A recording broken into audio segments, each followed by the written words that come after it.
comment vaincre ses peurs.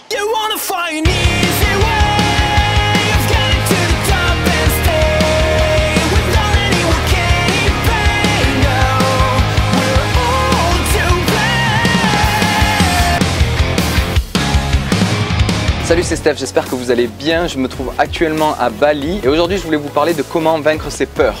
Aujourd'hui on se fait une petite session au waterbomb de Bali, c'est un peu stylé. Avec les copains. Waterbomb.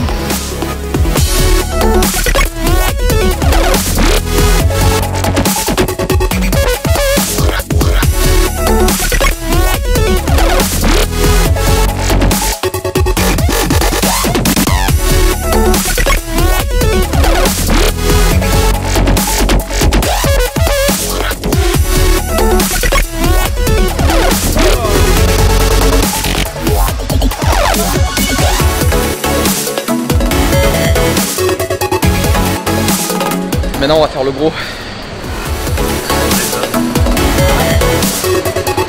Oh putain. C'est dans une cabine, un peu comme ça. Ça fait très cabine de lancement aérospatiale. Et en gros le truc s'ouvre et tu tombes dans le vide et tu fais une chute de je sais pas combien de mètres de haut. Tout va bien se passer.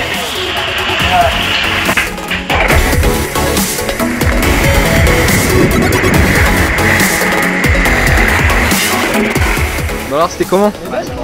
C'est bien? Ouais, ça va pas assez vite je trouve. Ouais. T'as eu peur? Non. Non. Moi j'ai eu un tout petit peu peur. Mais alors la peur, qu'est-ce que c'est? C'est un instinct de survie. C'est une émotion d'origine biologique qui nous permet de survivre en cas de danger. Dans la plupart des cas, la peur entraîne une inhibition de la pensée pour nous préparer à fuir. Bon, des fois ça marche pas trop et ça nous laisse plutôt de marbre. Mais cette perception du danger est différente d'une personne à une autre. Notre esprit a tendance à modifier et transposer cette émotion et la lier à nos activités sociales et propres à nos sociétés occidentales modernes. Du coup, notre mental a tendance à créer des situations qui n'ont jamais eu lieu et n'arriveront probablement jamais. Mais alors, comment vaincre ses peurs? Premièrement, il faut accepter ses peurs. Sur cette planète, tout le monde a peur et on en a besoin. La peur, on doit s'en servir comme un outil et c'est une bonne chose d'avoir peur.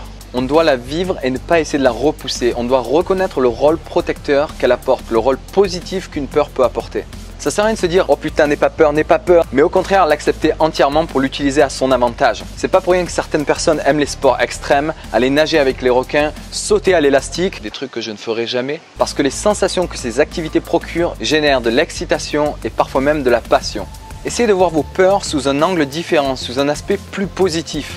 Parce que quand vous commencez à voir votre peur comme une énergie positive, vous allez enfin accepter son rôle dans votre vie. La deuxième chose à faire, c'est de passer à l'action, c'est de se confronter à vos peurs. Parce que si on agit de suite, on n'a pas le temps de réfléchir, on est confronté directement à cette peur et on la surmonte beaucoup plus facilement. Et surtout quand on l'a surmontée, la sensation que l'on ressent juste après nous conforte dans l'idée qu'au final, c'était pas grand chose. Je me rappelle quand j'étais gamin, j'étais complètement terrorisé à l'idée de passer au tableau. Chaque fois que le professeur demandait à quelqu'un dans la classe de se lever pour aller au tableau et faire un exercice, j'étais totalement tétanisé. J'étais derrière mon cahier comme ça, je priais pour que le prof ne me choisisse pas. Malheureusement, chaque fois que je faisais ça, ça tombait sur moi et donc j'avais pas le choix et j'allais au tableau. L'idée de parler devant une foule au début me terrorisait. L'idée de parler devant des gens, d'être entouré de personnes qui te regardent, qui sont tous focalisés sur toi, me terrorisait. Quand j'ai commencé la photo, la première chose à laquelle j'ai été confronté, c'était de driver une personne en face de moi. Je ne savais pas comment faire, j'étais totalement perdu par rapport à ça. Je ne savais pas comment la mettre à l'aise, je ne savais pas comment la faire poser. Et c'est bien parce que j'avais cette peur-là que je suis allé à fond là-dedans. Pour moi, le challenge, c'était d'arriver à mettre une personne en face de moi confortable. Et puis à force de bosser dans cette direction, à force d'être confronté à tout ça, j'ai réussi par vaincre cette peur, cette timidité. J'ai réussi par pouvoir mettre les gens en face de moi à l'aise alors que moi-même je ne l'étais pas. La troisième chose à entreprendre pour vaincre vos peurs, c'est de changer la manière dont vous vous parlez. Quelles sont les choses que vous vous dites quand vous avez peur? Quels sont les mots que vous employez? Il faut comprendre que la peur est un état, un schéma de pensée et vous avez le contrôle total sur cet état. Il faut bannir les formules du style « je ne peux pas ».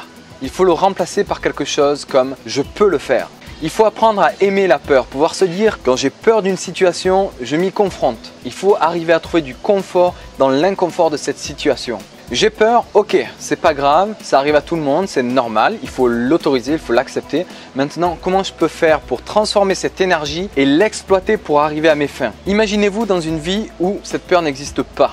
qu'est-ce que vous ressentirez? Par exemple, si vous avez peur de vous engager avec quelqu'un, imaginez-vous être comblé de bonheur avec cette personne. Si vous avez peur d'échouer dans un domaine, alors ça peut être vos examens, ça peut être votre permis de conduire, imaginez-vous dans la réussite. Imaginez-vous réussir face à cet événement. Si vous avez peur des insectes, imaginez-vous être entouré d'insectes en permanence et ne rien ressentir par rapport à ça. Alors j'ai une petite méthode que j'utilise et que je veux partager avec vous aujourd'hui qui va vous permettre de surmonter tout ça. Dans un premier temps, prenez une feuille de papier et un stylo et faites la liste de toutes vos peurs. Prenez le temps de les relire tranquillement et posez-vous la question, qu'est-ce que je ressens face à ces peurs? Quelles sont les sensations physiques que je ressens quand j'y suis confronté? Quelles sont les choses sur lesquelles vous focalisez à ce moment-là? Si vous identifiez exactement la source de ces peurs, vous pouvez reprendre le contrôle sur celle-ci. Ensuite, posez-vous la question, quelle est la pire chose qui puisse arriver face à cette situation? Quelle est la pire chose qui puisse arriver si j'affronte cette peur?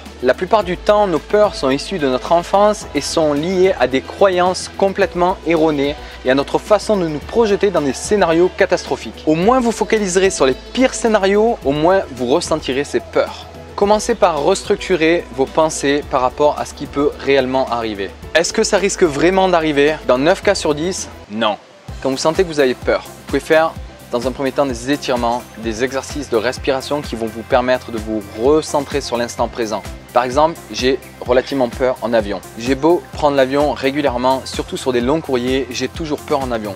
Et qu'est-ce que je fais quand ça arrive? Quand il y a beaucoup de turbulences et que je me vois m'écraser avec tous les passagers, quand je m'imagine les pires scénarios, ce que je fais, c'est que je mets une musique qui me détend, qui m'apaise et j'essaye de faire un tout petit peu de méditation, j'essaie de me recentrer sur l'instant présent en me concentrant sur ma respiration. En général, j'arrive à me calmer, j'arrive à aller mieux et relativiser. Voilà, j'espère que cette vidéo vous a plu. C'était quelque chose que je voulais partager avec vous parce que je trouve ça très important. Cliquez sur le pouce bleu si vous avez trouvé ça utile et n'hésitez pas à la partager sur vos réseaux si vous pensez que ça peut aider quelqu'un de votre entourage. Sur ce, je vous dis à très bientôt, passez une bonne journée et surmontez vos peurs.